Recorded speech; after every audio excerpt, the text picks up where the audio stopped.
नमस्कार. कालच्या व्हिडिओमध्ये आपण सिंपल प्रेझेंट टेन्स आणि त्याचे वाक्यामध्ये उपयोग, त्याचं स्ट्रक्चर काय असतं, वाक्य कशी बनतात ते आपण समजून घेतलं.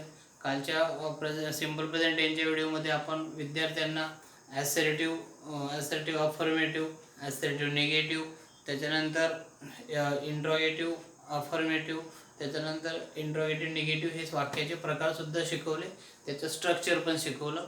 आणि आपल्याला सर्व विद्यार्थ्यांना पण आणि शिक्षकांना पण आणि पालकांना पण याच पद्धतीने हे टेन्स शिकायचे, अदरवाईज आपल्याला वाक्य आयडेंटिफाय करता येणार नाही.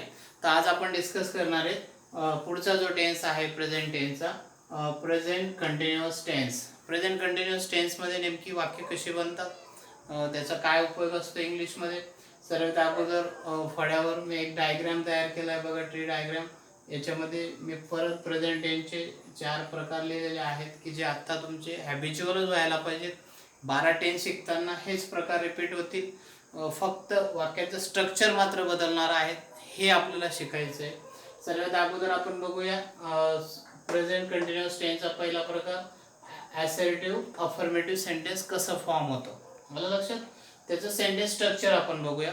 साधारणतः त्याचं सेंटेन्स स्ट्रक्चर, जर एखाद्या विद्यार्थ्याला assertive affirmative present continuous tense मधलं वाक्य बनवायचं असेल तर तो अशा पद्धतीने स्ट्रक्चर करेल.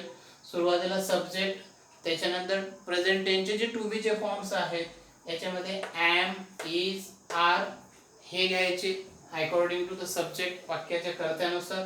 त्याच्यानंतर मेन वर्ब जे आहे त्याला आपल्याला आय एन जी लावायचं आहे, म्हणजे मेन वर्बला आय एन जी लावायचं आहे. त्याच्यानंतर ऑब्जेक्ट आपल्याला घ्यायचं आहे. म्हणजे आजपासून प्रेझेंट कंटिन्युअस टेन्स ज्या विद्यार्थ्यांना शिकायचं आहे, किंवा याला आपण प्रोग्रेसिव्ह टेन्स पण म्हणतो, आलं लक्षात. ज्या ज्या विद्यार्थ्यांना प्रोग्रेसिव्ह टेन्स मधलं वाक्य बनवायचं आहे त्यांना हा सेंटेन्स स्ट्रक्चर पॅटर्न्स लर्न करायचा आहे, पाठ करायचा आहे, आलं लक्षात. त्याच्यानंतर साधारणतः आय जो आहे, आय साठी ॲम बनलेला आहे असं आपण म्हटलं तरी चालतं. म्हणजे आय जर वाक्याचा करता आला तर ॲम घ्यावं लागेल. त्याच्यानंतर ही, सी, इट किंवा कुठलंही एकवचनी नाम आलं तर आपल्याला इज हे टू बीचा फॉर्म घ्यावा लागेल प्रेझेंट टेन्सचा. त्याच्यानंतर मी लिहिलं वी, दे, यू आणि प्लुरल नाउन जर आले तर आपल्याला टू बीचा फॉर्म घ्यावा लागणार आहे आर. ओके, म्हणजे थोडक्यात काय झालं की हे स्ट्रक्चर आता तुम्हाला लर्न करायचं आहे, पाठ करायचं आहे. त्याच्यानंतर आपण बघूया present continuous टेन्समध्ये assertive negative sentence कसं बनतं. तर एक मायन्यूट डिफरन्स सांगतो या दोघं स्ट्रक्चर मधला. या स्ट्रक्चरमध्ये फक्त टू बीच्या फॉर्म नंतर नॉट ॲड झालेला आहे, बाकीचं स्ट्रक्चर सेम टू आहे. मग हा डिफरन्स पण आपल्याला बघायचा आहे. बऱ्याच वेळेस आम्ही इंग्रजी बोलताना असं बोलतो की आय एम नॉट, तर इट्स रॉंग. जे मुलं चांगले शिकलेले आहेत ते आय एम नॉट नाही बोलता येणार, त्याच्यानंतर आपल्याला वर्बला आय एन जी लावावंच लागेल, तरच कंटिन्युअस टेन्समध्ये ते वाक्य करेक्ट असतं. मग याचं स्ट्रक्चर बघा, subject plus am, is, are plus not फक्त इन्क्लूड झाला, म्हणजे अफर्मेटिव्ह आणि निगेटिव्ह मधला हा डिफरन्स मुलांना मुद्दाम आपण या ठिकाणी स्टेट करायचा आहे, सांगायचं आहे. त्याच्यानंतर मेन वर्बला आय एन जी लावायचा, ऑब्जेक्ट घ्यायचा, आलं लक्षात. मग I is for am, then he, she, it आलं, सिंग्युलर नाउन आलं तर इज, वी, दे, यू आणि प्लुरल नाउन आलं तर आर. हे मुद्दामून मी रिपीट का करतोय की मुलांचं ते पाठांतर व्हायला पाहिजे, मुलं चांगल्या पद्धतीने ते शिकायला पाहिजे, हा मुख्य उद्देश आपला आहे. त्याच्यानंतर इंट्रोगेटिव्ह अफर्मेटिव्ह, AFF म्हणजे अफर्मेटिव्ह तुम्ही समजायचं. इंट्रोगेटिव्ह अफर्मेटिव्हचं स्ट्रक्चर बघूया. आता या ठिकाणी ज्या वेळेस अफर्मेटिव्ह सेंटेन्स बनवायला येतं प्रेझेंट कंटिन्युअस टेन्समध्ये, त्यावेळेस सर्वांनी आजपासून लक्षात ठेवा की प्रेझेंट कंटिन्युअस टेन्समध्ये क्वेश्चन बनवताना नेहमी टू बीची फॉर्म वाक्याच्या सुरुवातीला घेतली जातात. जसं मी स्ट्रक्चरमध्ये लिहिलं बघा, am, is, are plus subject plus main वर्बला आय एन जी आणि प्लस ऑब्जेक्ट. म्हणजे थोडक्यात काय झालं की आजपासून ॲम, इज, आर तुम्हाला वाक्याच्या ॲट द बिगिनिंग दिसले तर समजून घ्यायचं हे इंट्रोगेटिव्ह सेंटेन्स आहे, इंट्रोगेटिव्ह स्टेटमेंट आहे. त्याच्यानंतर I for am, he, she, it for singular noun आलं तर is, then we, they, we आणि प्लुरल कुठलंही नाउन आलं तर आर घेतला जातो. ही पण गोष्ट आपण लक्षात ठेवायची.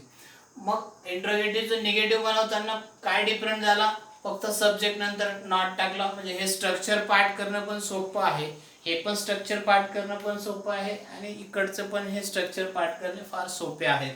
मग याचं स्ट्रक्चर बघा, am is are plus subject असायला पाहिजे, नंतर नॉट असायला पाहिजे, त्याच्यानंतर मेन वर्बला आयएनजी लागायला पाहिजे, आणि नंतर ऑब्जेक्ट असलं काय नसलं काय तरी ते सेंटेन्स करेक्ट असतं. किंवा त्या ट्रान्झिटिव्ह इंट्रान्झिटिव्ह वर्ब जे आपण शिकलो पार्ट ऑफ स्पीचमध्ये, तेव्हा ते व्हिडिओ जर तुम्ही बघितले तर तुमचं लक्षात येऊन जाईल की मिनिंगफुल सेंटेन्स कसं बनतं. परत मी रिपीट केलं, I for am, he she it for singular असलं तर is, then we they you असलं तर आर. म्हणजे आज आपण ही सर्व स्ट्रक्चर शिकून घेतलीत. आत्ता आपण पुढं बघणार आहे या स्ट्रक्चरप्रमाणे वाक्य कशा पद्धतीने बनतात, first person, second person, third पर्सनमध्ये, ते आपण आता विथ एक्झाम्पल समजून घेणार. ठीक आहे.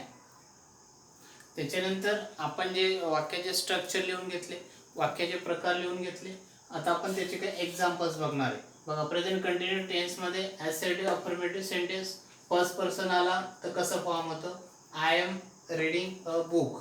ओके. त्याच्यानंतर सेकंड पर्सनमध्ये यू आला तर you are reading a book. Okay.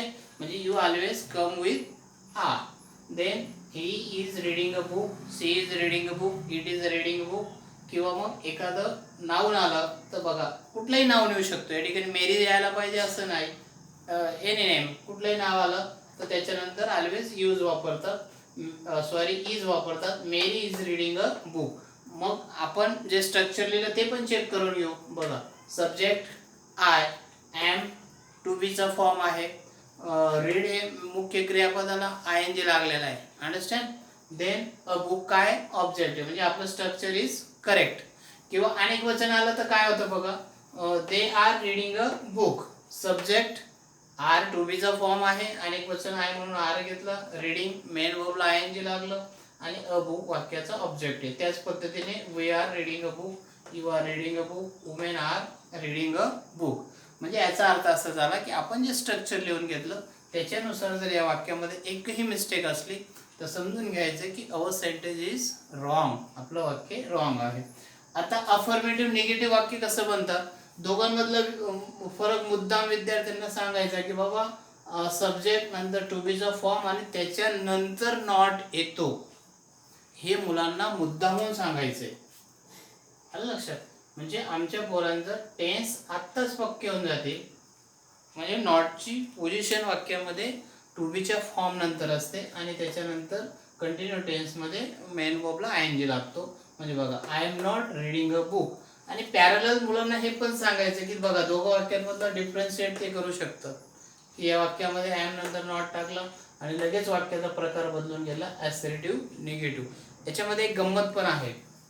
काल आपण जर सिम्पल प्रेझेंट टेन्स आहे ना, तर सिम्पल प्रेझेंट टेन्समधलं कोणतंही वाक्य मुलांना जर सांगितलं की simple present टेन्समधलं assertive अफर्मेटिव्हचं continuous टेन्समधला assertive negative करा तर करता यायला पाहिजे. म्हणून आपल्याला या पद्धतीने सराव घ्यायचा आहे. आलं लक्षात. त्याच्यानंतर बघा, इथं पण आर नंतर नॉट टाकला म्हणजे you are not reading a book. म्हणजे मुलांना हे शिकवायचं आहे की वाक्याचा टेन्सचा जो ट्रान्सफॉर्मेशन आहे की एका टेन्समधून दुसऱ्या टेन्समध्ये जाताना त्या वाक्याचे स्ट्रक्चर मुलांना समजणं फार इम्पॉर्टंट आहे. बघा, इथं पण he is not, Mary is not reading a book, they are not, we are not, you are not, woman are not. हे नाउन कोणतंही बदलू शकतं. फक्त तुम्हाला एकच ओळखायचं आहे की whether it is personal pronoun, third person, it is pronouns, किंवा एखादं नाउन आहे, सिंग्युलर आहे, प्लुरल आहे, हे सर्व ओळखून आपल्याला त्या पद्धतीने ते स्ट्रक्चर बदलवायचे आहे. आता उरलेले जे आहेत इंट्रोगेटिव्ह अफर्मेटिव्ह आणि इंट्रोगेटिव्ह निगेटिव्ह, याचे पण आपण एक्झाम्पल्स बघूया. ठीक आहे. त्याच्यानंतर आपण बघणार आहे की प्रेझेंट कंटिन्यू टेन्समध्ये इंट्रोगेटिव्ह अफर्मेटिव्ह सेंटेन्समध्ये फर्स्ट पर्सन आला तर am I reading a book. आपण जे स्ट्रक्चर लिहिलं होतं त्याच्यानुसार वाक्य चेक करून घेऊ. बघा, एम सुरुवातीला घेतला, नंतर आय घेतला. आलं लक्षात. म्हणजे याचा अर्थ झाला असा झाला की प्रश्नार्थक वाक्यामध्ये म्हणजे इंट्रोगेटिव्ह सेंटेन्समध्ये टू बीचा फॉर्म सुरुवातीला घेतला जातो, त्याच्यानंतर सब्जेक्ट घेतला जातो, त्याच्यानंतर मुख्य क्रियापदाला आय एन जी लावला जातो आणि शेवटी दिलं जातं ऑब्जेक्ट. म्हणजे बघा, am I reading a book. Second person आलं म्हणजे यू हा सेकंड पर्सन आहे म्हणून are you reading a book. Third पर्सनमध्ये प्रोनाउन्स आले, पर्सनल प्रोनाउन्स, तर is he reading a book, is she reading a book, is it reading a book, whatever it may be. Noun आलं तर बघा, is Mary reading a book इथं कुठलंही नाव येऊ शकतं. मेरी मी फॉर एक्झाम्पल घेतलं, तुमचं स्वतःचं पण नाव टाकून तुम्ही वाक्य बनवू शकता. आणि अनेक वचनिक नाव आले, इथं वुमन हे नाव मी मुद्दाम घेतलं, इथं प्लेयर्स, आलं का लक्षात. अजून वेगळ्या पद्धतीने गर्ल्स, बॉईज, असं कुठलंही नाव नेऊ शकतं. मग त्यावेळेस अशा पद्धतीचं स्ट्रक्चर सेंटेन्सचं पाहिजे. त्याच्यानंतर इंट्रोगेटिव्ह निगेटिव्ह जर आला तर एक गोष्ट लक्षात ठेवायची की त्या ठिकाणी अफर्मेटिव्ह निगेटिव्ह वाक्यामध्ये ॲम नॉटची पोझिशन आणि इंट्रोगेटिव्ह वाक्यामध्ये नॉटची पोझिशन मुलांना मुद्दामून सांगायची. आलं लक्षात. बघा इथं ॲम आला, टू बीचा फॉर्म, आय आला म्हणजे सब्जेक्ट आहे, त्याच्यानंतर नॉट आला. आलं लक्षात. आणि कंटिन्युअस टेन्समध्ये आपण अफर्मेटिव्हचे सेंटेन्स बघितलं, आलं का लक्षात. ॲसेटिव्ह अफर्मेटिव्ह त्याच्यामध्ये टू बीच्या फॉर्म नंतर नॉट होता, तर इथं सब्जेक्ट नंतर नॉट आहे इंट्रोगेटिव्हमध्ये. हा फरक मुलांना मुद्दामून सांगायचा. बघा am I not reading a book, are you not reading a book, is she not reading a book, is Mary not reading a book. आणि हे सेंटेन्स तुम्ही अतिशय मॅथमॅटिकली स्ट्रक्चरच्या पद्धतीने चेक करू शकतात. म्हणजे ते वाक्याचं स्ट्रक्चरच तुम्हाला सांगेल की या वाक्यामध्ये काय मिस्टेक झाली, जर झाली तर. आलं लक्षात. तर त्याच्यामुळे आपण ते स्ट्रक्चर मुद्दामून लिहितोय.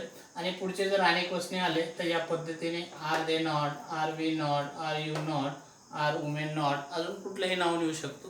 म्हणजे याचा अर्थ असा झाला की प्रेझेंट कंटिन्युअस टेन्समधले 4ही प्रकारचे वाक्य तुम्हाला बनवता यायला पाहिजे, म्हणून स्ट्रक्चर पाठ करा. आता आपण शिकणार आहोत की प्रेझेंट कंटिन्युअस टेन्सचे काय उपयोग आहेत, म्हणजे what are the uses of present continuous tense. ठीक आहे.